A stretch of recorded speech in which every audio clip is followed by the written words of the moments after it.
drops to the ceiling before you slow. O Caderno da Dona Aurora. Autor: Clayton Stedler. Capítulo 4. A mecânica da transformação.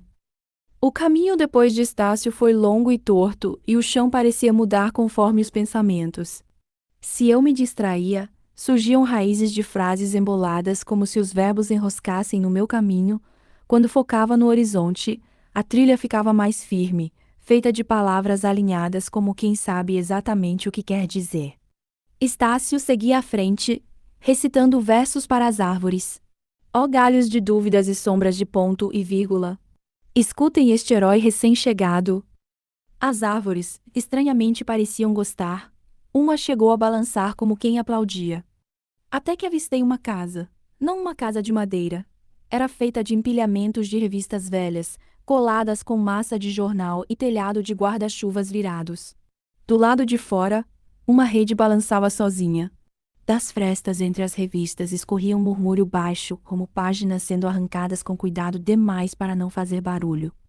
As árvores se encolheram, pareciam estar aterrorizadas. Aí mora Marmela, disse Estácio, parando de repente e ajeitando o bigode como quem arruma a gravata antes de visitar uma velha amiga. Marmela?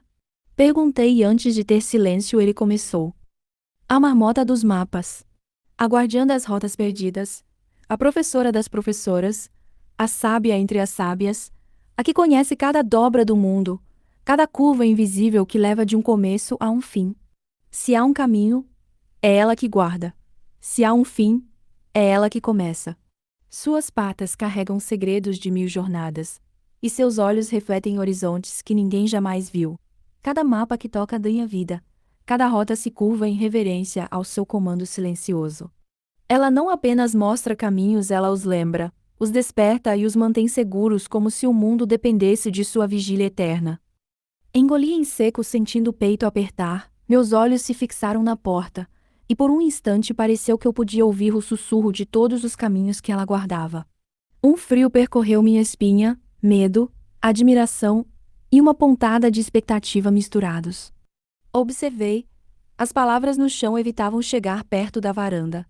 Levantei a mão hesitante como se tocar o ar pudesse ser suficiente para abrir o que ainda não podia ver. E, nesse momento, a porta rangeu antes que batêssemos. Depois abriu-se. De dentro veio um cheiro. O cheiro era de papel molhado e chá de alguma planta que eu não conhecia. Um vapor suave flutuava entre as páginas penduradas no teto. E no centro, recostada em um ninho feito de almofadas costuradas com letras, estava ela. Marmela.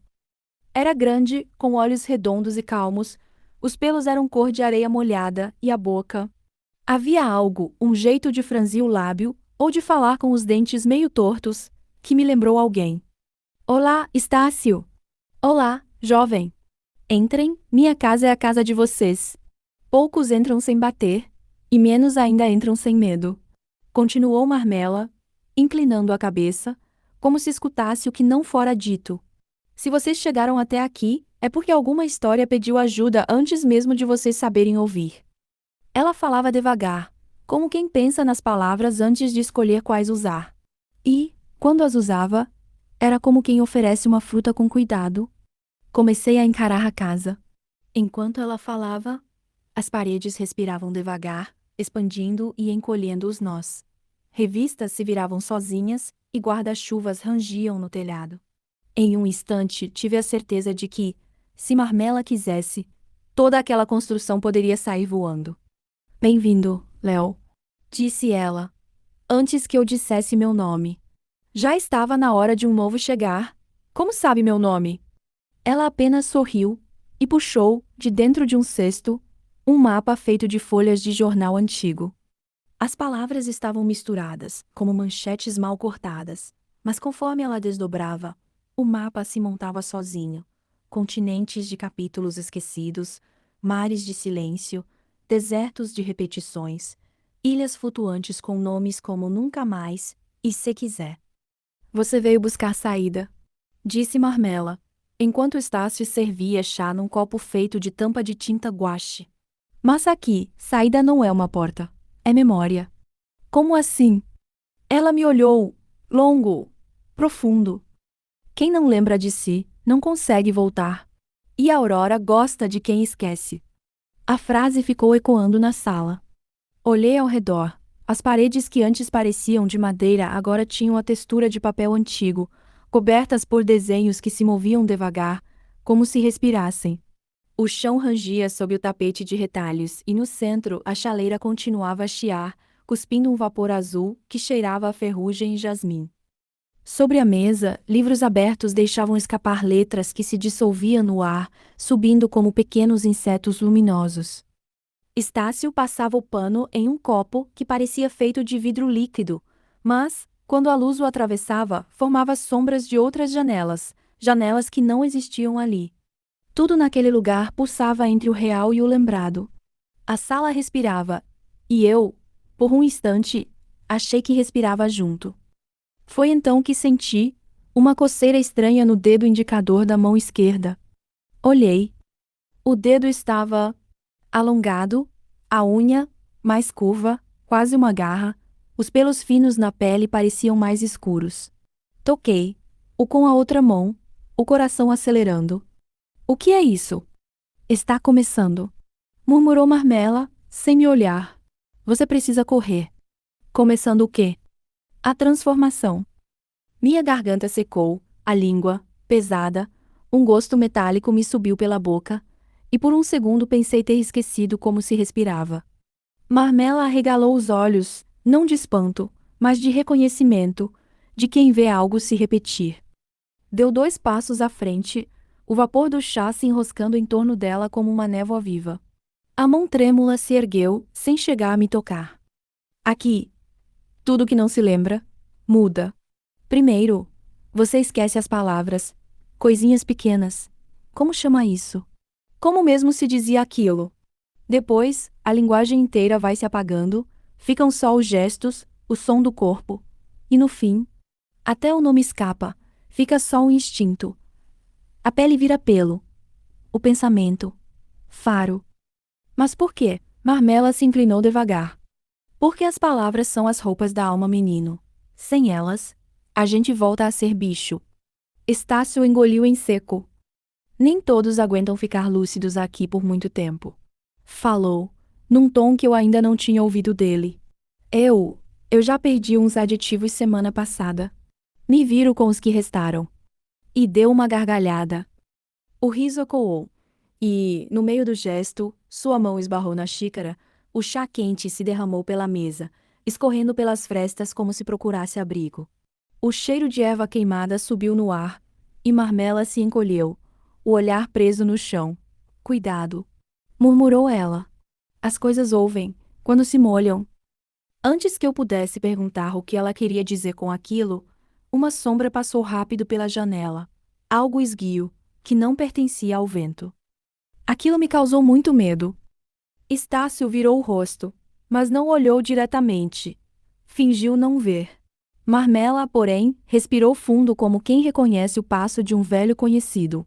Os dedos entrelaçados apertando a borda da mesa como se tentasse segurar algo que escapava. Já é tarde demais para chá, disse ela, e apagou a lamparina. Algo se moveu entre os galhos, ágil, veloz, um borrão marrom e verde, que raspava as folhas e deixava um rastro de cheiro de floresta úmida. Lá vai ele de novo! Exclamou Marmela. Flecha! A porta se abriu sozinha. E lá estava ele. Um bicho preguiça, mas impossível de entender com os olhos. Saltava de galho em galho com uma flecha e pousou no chão com um giro que fez folhas subirem ao redor. Os olhos eram vivos, atentos. O corpo comprido e ágil, o sorriso largo demais. Ouvi dizer que tem novato, disse ele, já ao meu lado num segundo. Sente o vento? Sente o chamado? Esse é o Flecha, disse Estácio, com um suspiro teatral. Nosso velocista filosófico. Pisquei, tentando acompanhar, e Estácio balançou a cabeça, como se dissesse: apenas acompanhe. Léo, né? Disse Flecha, me cutucando com um dedo rápido. Seu tempo está correndo. O meu não, porque eu corro mais que o tempo, mas o seu está ticando feito bomba de relógio. Já viu os pelos no braço? Ainda não? Vai ver. Ele viu o dedo, murmurou Marmela. Isso basta. Então bora, disse Flecha, saltando de novo, girando no ar, pousando na estante como se flutuasse. O ranger leve da madeira me fez prender a respiração. Seus olhos brilhavam com um entusiasmo que quase me empurrou a seguir o salto. Quer saber como não virar bicho? Tem que encontrar sua história. A história que só você pode terminar. E onde ela está? Perguntei rápido e curioso. Silêncio. O vento bateu no meu rosto. No centro de Aurora, disse Marmela, inclinando-se e cobrindo a boca com a mão, como se o simples som pudesse escapar para o mundo inteiro e atrair coisas horríveis. No lugar onde todas as palavras começaram e terminaram, mas é uma estrada perigosa. Tem vilas que esquecem de existir, tem criaturas feitas só de pontos finais. Ela apontou no mapa, um ponto que tremia. Você vai precisar da sua memória e de coragem para lembrar do que dói. Fiquei quieto e lá fora, o vento soprava palavras partidas, algumas tentavam entrar pela fresta da janela, como se ainda buscassem um lugar para pousar. I don't hate you, I just hate I let you go.